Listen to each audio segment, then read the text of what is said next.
Hi, I'm Jen Smith, and this is Truth Behind the Trend. Every Thursday, we take viral advice from top self-help podcasts, and we hold it up to some timeless truth.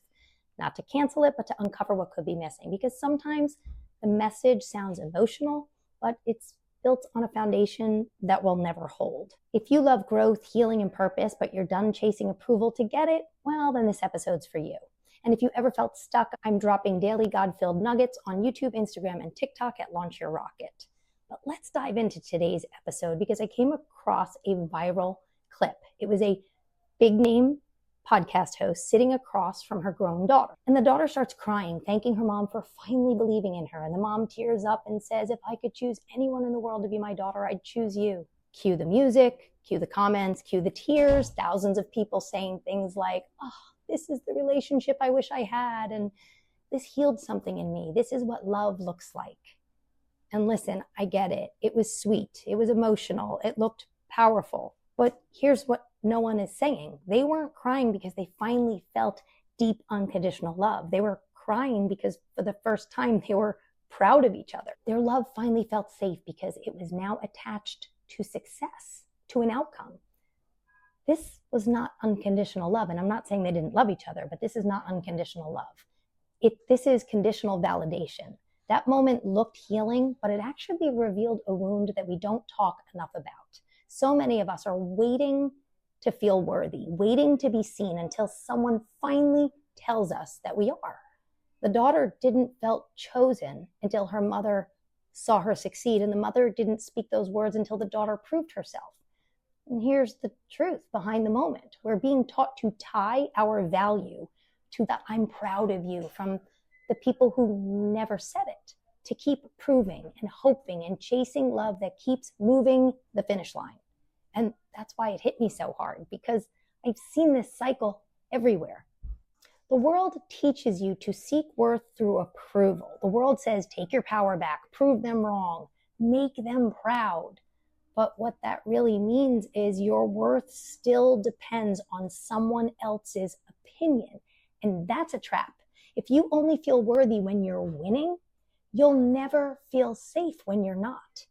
If you only feel lovable when you're impressive, you'll always be performing. That's not healing, that's just exhausting. God's love doesn't wait for you to earn it. Isaiah 43:1 says, I have called you by name, you are mine. It's not because you succeeded, and it's not because you finally became worthy, but because he made you. He already chose you. You don't have to earn it. You don't have to audition. You don't have to chase love that's already yours. When you know who you are and whose you are, you break free. This is the moment everything shifts. When you really believe I am a child of God, you stop living for applause of the world. You stop doubting your value.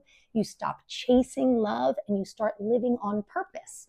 You start walking in peace. You start overflowing with joy, because that's what happens when your identity is rooted in truth, not approval. Picture this. The world puts you on a stage and says, perform, be impressive, win their approval. But God says, just sit at my table. He says, come, sit, be still. You're already mine. One demands performance and the other just invites presence. One leads to burnout and the other leads to peace. Let me say this as plainly as possible. As long as you're trying to earn someone's approval, as long as your identity depends on being seen or validated, you will stay stuck.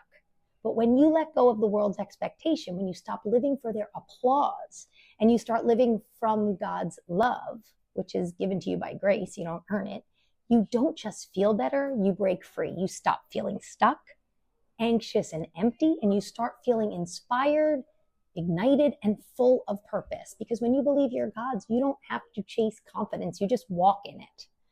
So let's look at the recap of the world versus truth.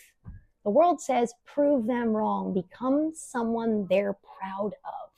But God says you were already worth loving before you accomplished anything. The world says, earn it. God says, just receive it. The world says, you'll be enough when someone says you are, and God says, you are enough the day I created you. The world says, be impressive, and God says, be mine. So that viral moment between the mother and the daughter, although they love each other, I'm sure, but that moment didn't make me cry. It made me sad because the love they were finally celebrating, it only felt safe once it was backed by their success. But the kind of love you were created for, it doesn't wait for applause. It doesn't change when you fail, and it doesn't demand you be impressive. So if you've spent your entire life chasing validation, let today be the day that you stop performing and start belonging, because you're not here to earn worth. You're here to launch with it. And that's the truth behind the trend. If you like today's episode, know I drop a new one every Thursday, but if you need a little God-filled nugget to keep you going, I post every day on YouTube, Instagram, and TikTok at Launch Your Rocket. I'm so glad you're here. Come hang out with me so we can launch together.